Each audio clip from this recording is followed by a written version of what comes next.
happy with like what we're doing, except maybe this is Cat. It was like Henry, yeah, it was like Henry the cat.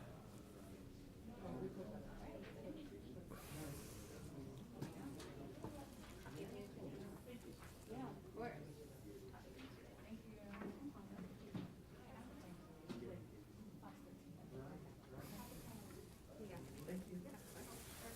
Thank you. Thank you. Yeah, This puppy? I don't need one. he's good. March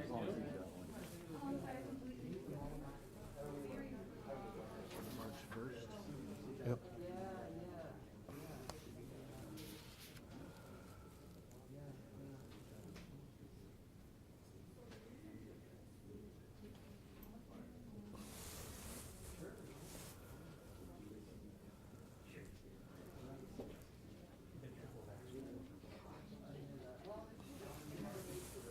What I'm trying to do here is as much this can get me down to the second.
Well, good afternoon. Thank you for being here today. I'm King County Executive Dow Constantine.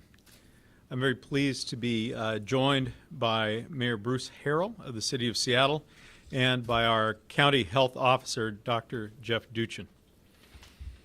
It's been 5 months to the day since we first announced our local health order to require proof of vaccination to enter certain businesses and venues across King County. Back then, we had reached a critical moment in our long fight against the pandemic, one that would determine how quickly and how safely we could emerge. Hospitals were at their highest occupancy rates, and the Delta variant was continuing to mutate and strengthen. So we decided to adapt as well, using effective tools available to ensure that we could keep people safe and keep businesses open. Vaccination verification, along with masks, along with testing and other measures, has helped us reduce the risk of exposure to COVID-19, to protect people, and to move our economy forward. King County is among the best vaccinated major jurisdictions in the country, with nearly 2 million of our friends, family, and neighbors taking the steps to keep themselves, their loved ones, and all of us safe. The statistics are currently that I believe upwards of 85% of the population 12 and over have been fully vaccinated, and a very large percentage of those folks have gotten their boosters. Now, with that kind of success, we are entering another critical period in this ongoing pandemic, recovering from the Omicron variant stage. Thankfully, the outlook is hopeful.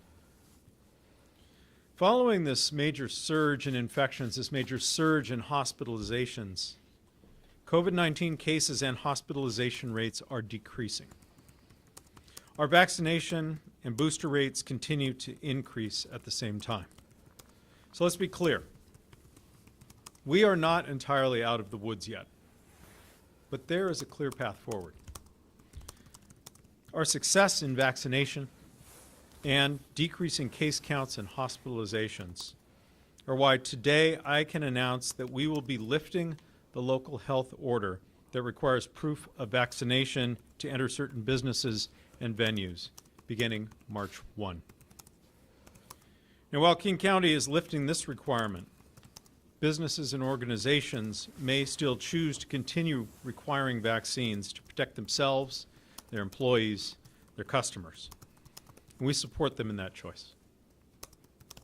Dr. Duchin will be providing further details in a moment on why now is the right time to move forward with announcing this policy change. But it's important that we all acknowledge that this does not mean that the pandemic is over. It means the current state of COVID-19 in the county indicates that this policy is no longer needed as one of the key strategies to protect our community. We've had to pivot and shift strategies throughout the pandemic based on science, based on evolving conditions in our community. Our COVID-19 guidance and policies are meant to be reviewed and adapted to reflect our current reality. That is why we are also announcing that both county and city employees will start heading back to their offices in March. The county's departments are now working to implement what we call our future of work plans, which set out how services will be delivered moving forward, whether that's in person or remotely or a hybrid. While today's announcements offer us encouragement that the pandemic is moving in the right direction, we must continue to work together to ensure people are getting vaccinated and boosted if they are eligible, and that we follow additional prevention guidelines. I want to thank our public health professionals, community, our businesses, and all of our frontline employees for all they've done throughout this long pandemic to ensure that we stay safe and healthy. And now it's my pleasure to introduce to you Dr. Jeff Duchin. He will speak to the current COVID-19 situation and provide some further details related to the lifting of this policy. Dr. Duchin. Good afternoon. Thank you, Executive Constantine. On September 16th, 2021, we announced King County's COVID-19 vaccination verification requirement. At that time, we were near the peak of the Delta wave that was causing significant stress on our healthcare system, and we anticipated increasing COVID-19 transmission during the subsequent fall and winter. The requirement was designed to be a time-limited additional layer of protection with the goal of decreasing the spread of COVID-19 in high-risk indoor settings and to help reduce the burden on our hospitals while allowing opportunity for more people to be vaccinated. 3 months later, in mid-December, before we had recovered from Delta, we were hit with the record-breaking Omicron surge. My health order at the time specified the vaccine verification requirement would expire on March 16, 2022, or sooner, based on the status and health impacts of the outbreak. Therefore, today, based on the evolving status and health impacts of the COVID-19 outbreak, we're announcing King County's vaccine verification requirement has served its intended purpose and will be discontinued effective March 1st. Now, with respect to COVID-19 outbreak status and impacts, since the peak of the Omicron surge in early January, both COVID-19 cases and hospitalizations have been falling, although they remain well above pre-Omicron levels. And stress on our hospitals has improved significantly. With respect to providing opportunity for more people to be vaccinated, since vaccine verification was announced, a total of over 250,000 King County residents have been vaccinated, including about 100,000 5 to 11-year-olds, and over 200,000 of these people have completed their primary vaccination series. Today, nearly 80% of all King County residents, including 88% of adults, have completed their primary series, and 92% of all who are eligible have started or completed the series. Now we need everyone who's vaccinated to get their booster when eligible for the best possible protection against hospitalization and death. And as with much else related to this pandemic, I have a nuanced message today. First, it's important to recognize our vaccination rates, our COVID-19 disease trends, and ending the vaccine verification requirement represent real progress. At the same time, and as hard as it is to hear, and as much as I don't like to say it, we're not done with COVID-19. And together, we need to keep moving in the right direction because cases, hospitalizations, and deaths today remain too high. For example, it's great that our cases are down 25% in the last 7 days, but at a rate of 375 cases per 100,000 people over 7 days, and over 1,200 cases reported daily, we're still at a level that's 6 times higher than the number that we had on Thanksgiving. It's also a tremendous relief that hospitalizations have dropped by about 2/3 since the Omicron peak. Yet, over the past 2 weeks, there have been between 20 and 26 King County residents hospitalized every day. That's someone hospitalized every 60 to 75 minutes, 24/7. Now, hospitalizations now are just a bit below the peak we saw during the Delta surge and comparable to the peak of the Alpha surge in the spring of 2021. And they're 3 times higher than the level of hospitalizations that were occurring on Thanksgiving. The 14-day average number of COVID-19 related deaths has also decreased 18% in the past 2 weeks, yet it remains above the peaks of both the Delta and Alpha surges. Nonetheless, all of these indicators are continuing to head in the right direction, downward. In addition, the large number of people who were infected during the Omicron surge will also likely result in some additional community immunity, at least for the short term.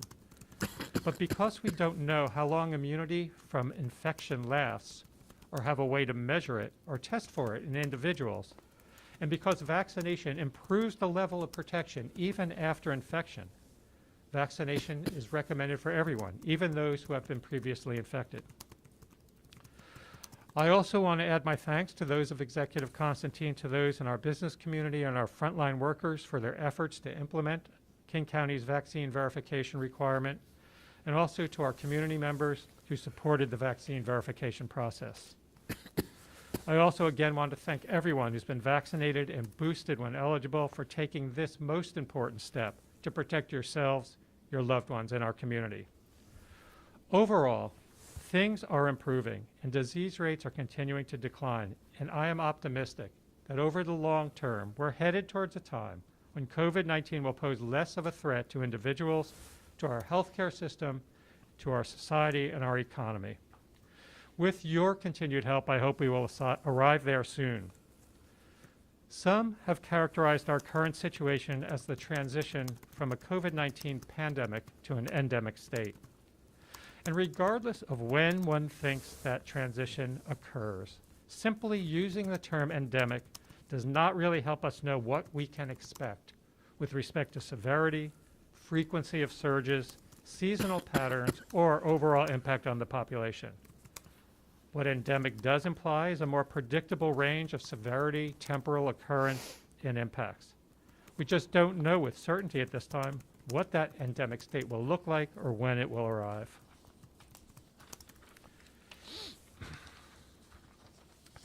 For this reason, we need to continue to limit the impact of COVID-19, both today and going forward, using the increasing number of tools that are available to us and with sustainable strategies that we can live with. I want to close by reiterating that lifting the vaccine verification requirements signals pandemic progress, but not pandemic over. We need to be mindful of both our vision for where we want to be as well as the reality of where we actually are in the course of this pandemic.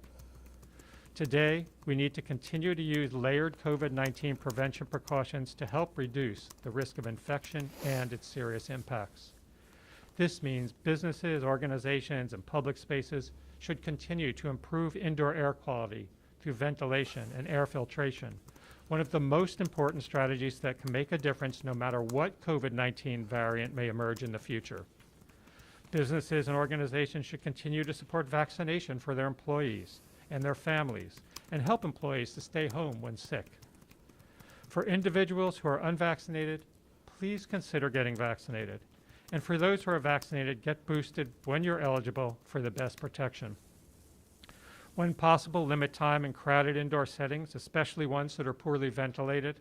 Continue to wear high-quality respirators and well-fitting face masks. Isolate away from others if you are ill, and test if you have symptoms or are exposed. These strategies provide the multiple layers of protection that we continue to need while COVID-19 is spreading at high levels. But if cases and hospitalizations continue to fall and our hospitals recover and stabilize, as we all hope they will, we will reassess the need for other policies, including indoor mask mandates. With that, I'd like to turn the podium to our Mayor of Seattle, Mayor Bruce Harrell, and then I'll be happy to take questions.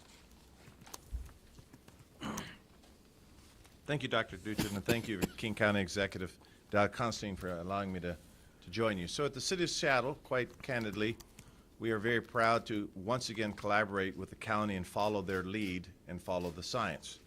I'll share a few thoughts with you about the City of Seattle's strategy relative to our employees, but again, as Dr. Duchin said, this is cautious news, this is good news, but of course we are not out of the woods yet. This steady decline in positive cases is indeed much needed positive news, and as we approach spring, I think we should feel optimistic about hopefully where this COVID sort of crisis is going, but we could feel good about how we've dealt with it here in Seattle, in the county, and our state under Governor Inslee, and how we're dealing with it in the City of Seattle. With respect to the City of Seattle employees, we've actually had about 65% of our employees, roughly 7,000 employees, who've continued even through the pandemic to do provide in-person services for the last 2 years. This would include our staff who maintain parks and who keep the power on at City Light, our road workers working feverishly there, our police and firefighters who respond to emergency calls, and critically and very importantly, our Seattle Fire Department, our firefighters who've administered vaccines to our most vulnerable. As Dow Constantine said, starting mid-March, following the science, our departments will begin to bring more than 5,000 employees who've been remote back to the offices on business needs and work plans. We have put in place alternative work arrangements, AWAs, that still will allow some remote and hybrid arrangements to ensure that the Seattle residents, their needs are met. In-person customer service counters will continue to remain open, but we still will allow some level of flexibility. But basically, we think with the science leading us to where it is leading us, that we can start coming back to work safely. With over 90% of our residents, again, having received their first dose of the vaccine, we're moving toward a pivotal stage in how we're dealing with this crisis, and again, this is much needed news.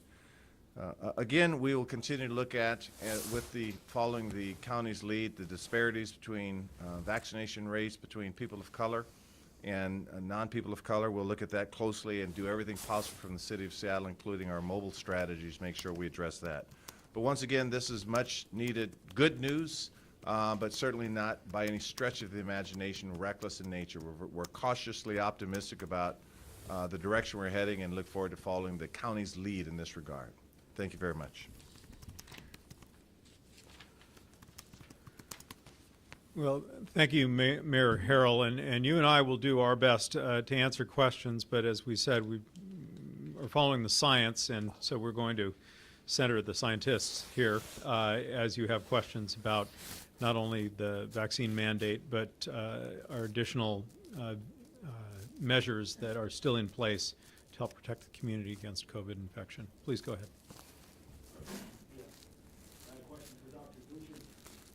Right now, especially given the state level, here at the county level, there's a lot of communication in our community, the Black community, talking about getting vaccinated. You know, I mean, we're a laggard or the numbers and everything else. There's this news coming lot of people in our community, they're like, we'll wait out the club, who are hesitant. And most aren't anti-vax, by the way, they're just hesitant. They're like, we'll just wait out the club, we'll wait out the restaurant. Now, March 1st, the card's not required. What do you have to say directly to people in our community as to why they should still consider getting vaccinated? They'll be able to move around the county without a vaccination card. Thank you for your question. It's, I think, a nice thing that people can, move about the county, but it's a much more important thing to stay out of the hospital and to stay alive. And so what we know is that COVID-19 is a serious illness. If you're unvaccinated, you're not only several times more likely to be infected, 3 times more likely to be infected, 15 or more times to be hospitalized, well over 10 to 20 times more likely to die compared to someone who is vaccinated and boosted. So the most important reason to get vaccinated is to stay healthy and stay alive. But there are other reasons, because you may be in contact with someone who's highly vulnerable. And if you're vaccinated, not only are you less likely to become infected, but you're less likely to spread that infection to others who might be susceptible to severe illness, to hospitalization, or to death. And then there's the issue of long COVID, something we don't talk enough about. Even mild infections can result in serious long-term symptoms, chronic disease, cardiac symptoms, pulmonary lung symptoms, neurological problems, brain fog, fatigue. It can be very debilitating. And so even if you say to yourself, well, I'm young and healthy, I don't think I'm going to land in the hospital, and the odds are in your favor, you still may develop long COVID, and it's very much worth not doing that. So there are many reasons to get vaccinated beyond being able to go and grab a bite to eat with others. We'll take two more questions here, then we have a couple that are submitted, and then we'll go back to the questions in the room. Dr. Dichin, as you said, the case numbers, the hospitalization numbers are now still either at or higher than the fall when this policy went into effect. What's the simplest explanation as to why now is the right time to take COVID? The conditions are very different. They're heading in a different direction. Our healthcare system is in much better shape. Things are improving rather than at the time we implemented this policy. We were very concerned that things are on the uptick and worsening. We also have, like I said, over 250,000 more King County residents vaccinated, so we're more protected as a group. 80% of all King County residents, almost 90% of all adults are now vaccinated with the primary series, so we're much higher level of protection than we had back in September. The Omicron virus is different than the Delta virus. It's a different situation altogether with respect to preventing transmission.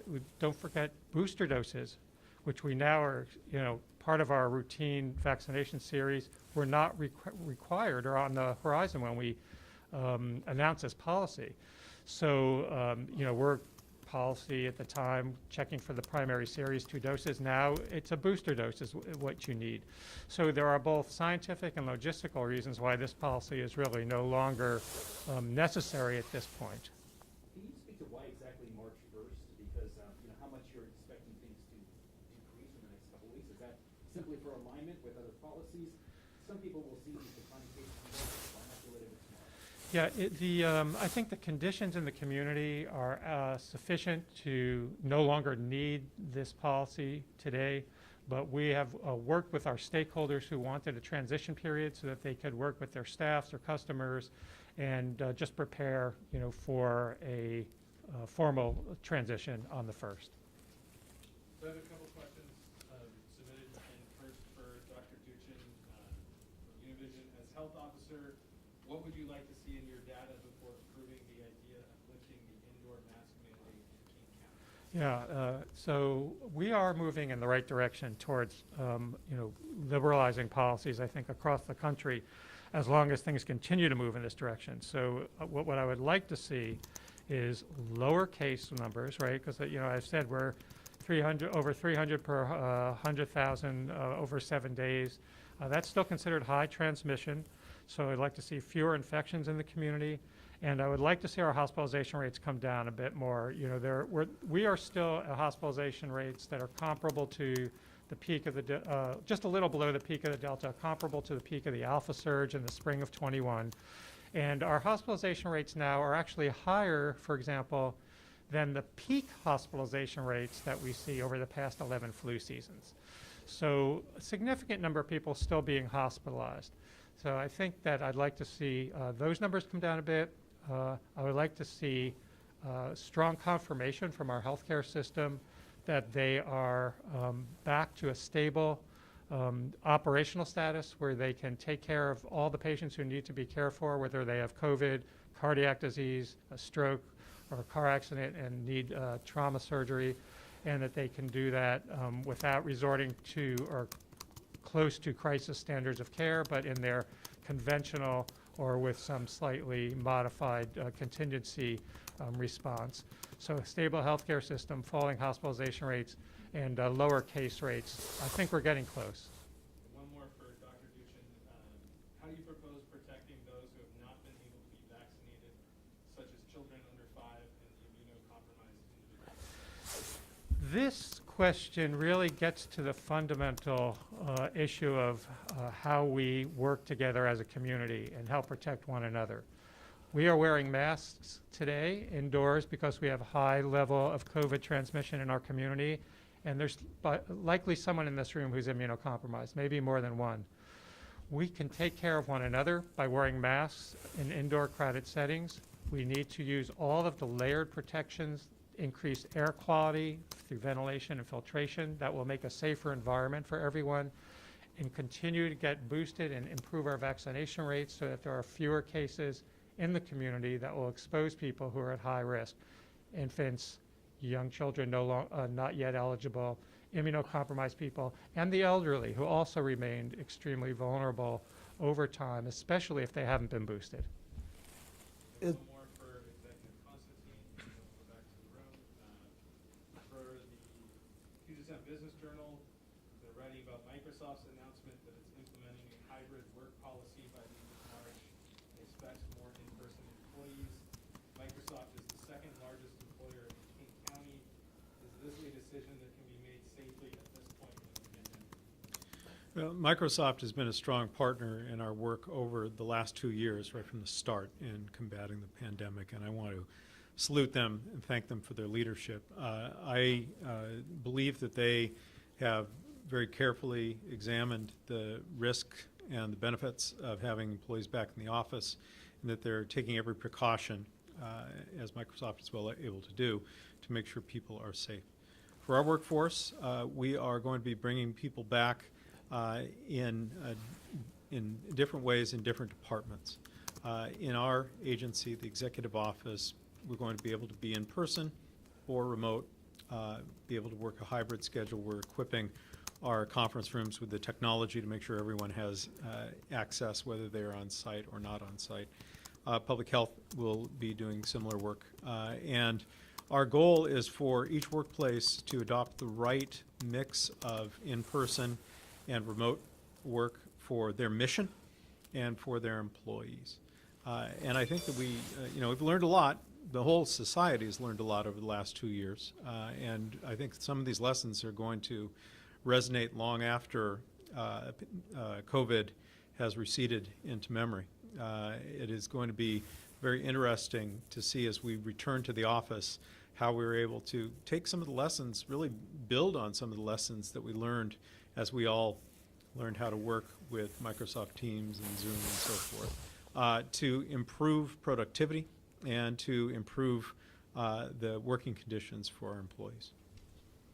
So is there a practical level to this? I mean, if you've got nearly 90% of people who are vaccinated now within the county, it seems like this is an opportunity to take that burden off, even though you're not dropping indoor masking, but it's sort of like, what's the point of asking people to produce these cards if only one person out of 10 doesn't have one? I mean, you're right in the assertion that we cannot wait until the very last person has been vaccinated, and so our public health leaders and we have determined that this is perhaps the best point at which to relax this particular requirement.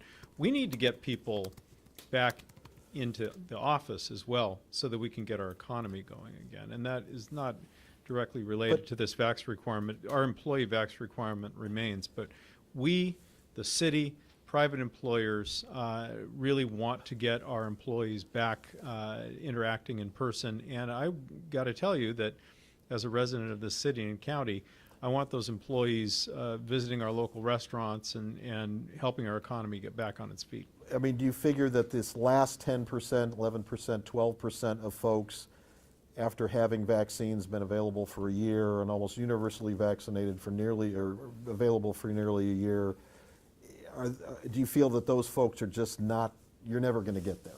You're never going to get that last 10%? You know, my answer to that would be as good a guess as yours. The public health officials probably have a little more scientific basis, but I would say that that last 10% is still going to continue to be a disproportionate share of those who are infected, hospitalized, and sadly those who succumb to this virus. And I would encourage them, even if they've waited this long, to please take advantage of the simple solution that's available to get vaccinated, protect themselves, their families, and all the rest of us from this virus that is continuing to circulate in our community. Do you have any intention of keeping a county mask mandate after the governor rescinds statewide? Again, that'll be something where we rely on the advice and wisdom of our public health officials. We've done our best throughout this to stay synced up with the state of Washington. Seattle and King County have worked very hard to stay together on these things because, you know, for one thing, it's just difficult messaging, right? You want to make sure you're able to, as much as possible, communicate one message throughout the television market, for example. So Dr. Duchin may be able to weigh in on the appropriate point at which we relax different mask mandates, but I would just say there are, as Glenn was saying, there are practical considerations about when to impose a requirement and when to relax it. Now, Did you want to speak to I that? have one more question. So, Okay. For that, Mhm. talking about vaccination rates, Mhm. we understand the underserved communities Yes. and urban communities, Mhm. particularly those that live in the South King County. Mhm. I'm with Somali Bridge, which is a community that's Yes. in India. We know their vaccination rates are lower than the other communities. And now with the vaccination approval and also the mask mandate being lifted, what is the strategy for those communities so that they can continue to be part of the fight against COVID-19? So we've conducted a lot of outreach, including through our Pandemic and Racism Advisory Board. And it is a fact that some communities within King County have lower vaccination rates, and it is incumbent on us. It is a moral imperative that we continue to reach out with community-based organizations that have direct relationships with those who still need to get vaccinated, to provide the resources for community events so that we can bring people together with those they trust to get vaccinated, to make sure that we are doing everything possible to overcome whatever has kept folks from going out and getting vaccinated, whether it's access to the vaccines, whether it's concern and a lack of accurate information, or simply not having a trusted partner to help them walk that process. We are going to do that. We're going to continue to do that. We believe that is our obligation. And thank you for the work that you do in continuing to help get the message out.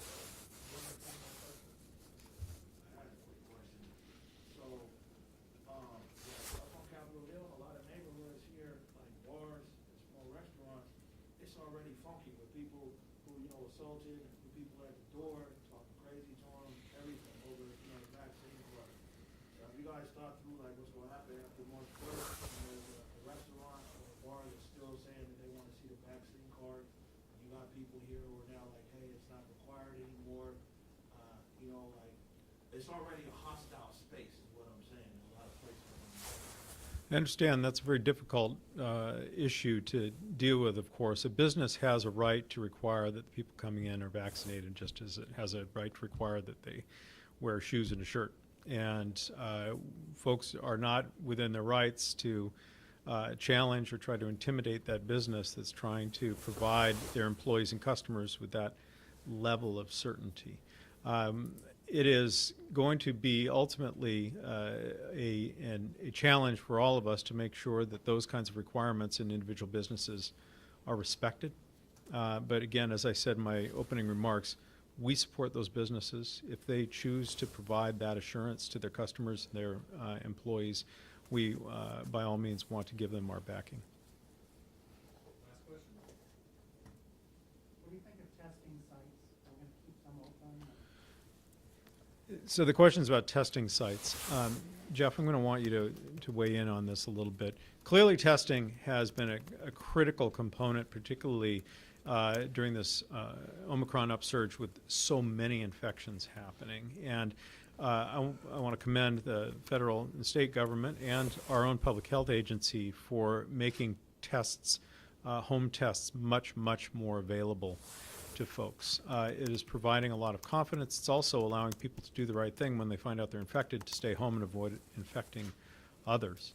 I do think that we're going to have to continue to have, even beyond the traditional medical system, have some testing capacity out there for people to be able to check if they know they've been exposed, or if they're having symptoms that they are concerned may be COVID infection. Dr. Duchin, I don't know if you want to weigh in on the availability of testing as we move through this. Thanks for your question. You know, it really gets at the uncertainty about what to expect with respect to future surges. We do anticipate that there will be a need for testing in the community. We're trying to create a plan now, as we are with so many other aspects of this pandemic, to pivot from this initial emergency response to a long-term, more sustainable strategy, and try and understand how much the public health department needs to do, how much can the regional healthcare system absorb. We have had fantastic partners in Seattle Fire and first responders, you know, with our community testing sites. But what we're hoping actually is to see that volume drop and the demand drop. And we will try and meter the availability and the resources that we're putting into the need, which is expressed by the demand. We all know that there's a lot more availability of home test kits now. I certainly hope those become more widely available and are provided either at no cost or low cost for a long time, so that people have that information on which they can base good health decisions. But we are in the process of, you know, developing our strategy now for long-term testing as well as vaccination. You know, these giant sites, you know, are not going to be needed forever, large mass vac sites and so on. So we're challenged a little bit by not knowing exactly what's going to happen, but we think that over time the need will be less, and we'll try and provide the appropriate amount of access to the need in the community, not only by King County government and public health, but through our healthcare system partners. So, for example, we were able to transition one of our testing sites to our University of Washington colleagues already. So things like this will, you know, probably continue to happen.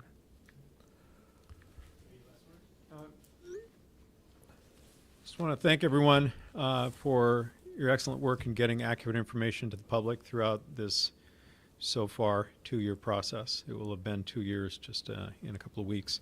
We're not through yet, but we're optimistic, and if we continue to do all the things that Dr. Duchin has recommended and that our state health department has recommended, I think we'll continue to prevent infection, save lives, and get our community back on its feet. Thank you so much. Thank you.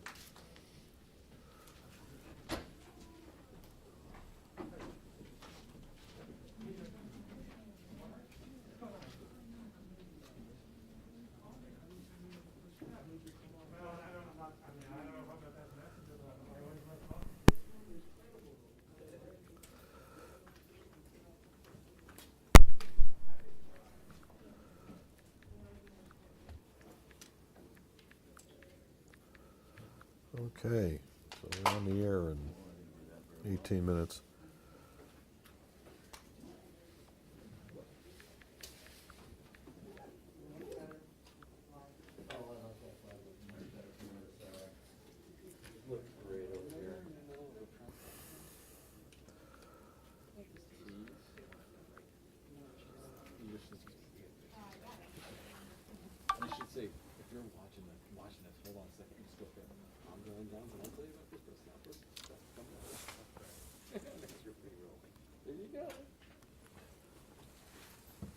least you guys don't have a 2 o'clock show.